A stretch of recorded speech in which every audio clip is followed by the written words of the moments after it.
ওই জার্মানি না কিপার এই আম্বানি বাচ্চা, ওই জার্মানি না কিপার এই আম্বানি বাচ্চা, এই ফ্রান্স না কিপার বাংলাদেশ বাচ্চা।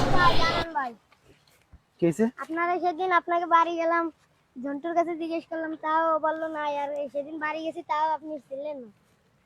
তুমি বাড়িতে গেছো, আমি তো ওই যে এয়ারপোর্টে গেলাম না, হ্যাঁ, যাই তো আমি ওই সময় করতেছি তোমার, আমার তো তখন চলতেছে, কি ছিল? মিটিং চলতেছিল।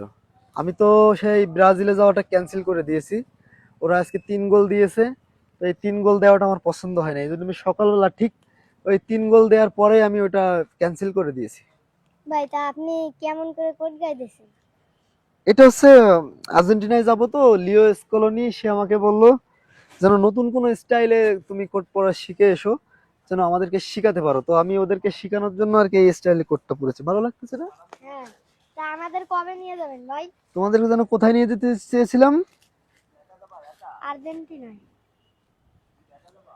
তোমাদের যে ফর্মগুলো তো পূরণ করা হয় নাই, আপনারা তো তো ওইটা আজকে আমি অনলাইনে পূরণ করে দেবো তোমাদের, তোমরা চলে এসো। ঠিক আছে ভাই, তাহলে বিকেলে আসবানি।